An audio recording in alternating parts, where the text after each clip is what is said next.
Garoppolo. Sources say that that high ankle injury, he really has been battling, MJ, since the start of the season, is going to knock him out another month at least. Garoppolo expected to be placed on injured reserve as the team tries to figure out why he continues to have pain and that ankle continues to not only bother him, but negatively affect his performance. So it is going to be Nick Mullins going forward at least until they can figure out Jimmy Garoppolo's ankle. But of course, that is not all. All-pro tight end George Kittle, one of the best players in the NFL, regardless of position, is also going on injured reserve with what I'm told is a broken bone in his foot. X-rays were initially negative, then he did further tests and discovered the broken bone. His season may in fact be over. Obviously bad news for the 49ers, who did make a trade today. They sent Quan Alexander, a very talented but off-injured linebacker, to the Saints to help bolster New Orleans' defense a little bit.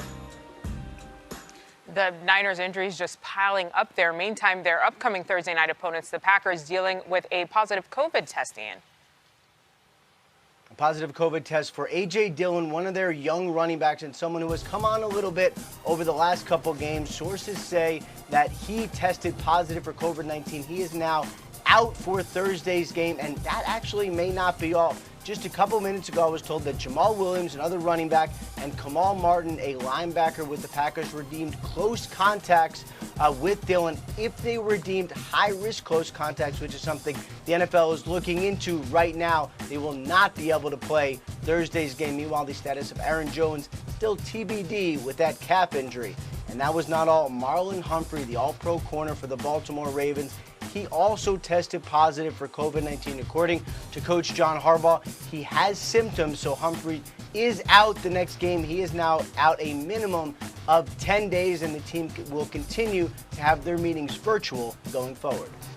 Oh, Ian, a lot to cover there and a lot to unpack. We're going to check in with you a little later in the show. And while we're on the topic of Steelers and Ravens there, like you mentioned, let's take a look back at that matchup and our game of the week. This changed the momentum. We got respect for him, but we don't fear him. And so, we're not surprised by anything that transpires. The turnovers, I feel, is the reason we lost the game. I put that on me. The start of the game, the first drive, a pick six. Then we drive to the red zone, a fumble. Got to get the ball out quick because we know they're dominant up front. And then a pick off the player from the flat, throwing at the mark. Got to clean those up, and I feel we won that game. So that's all to it. On the winning side, though, Juju Smith-Schuster pleased after the dub, tweeting, "What a battle, proud of how this team fought today. It wasn't pretty, but we found a way to get it done." His fellow receiver, Chase Claypool, losing? Never heard of her. I don't know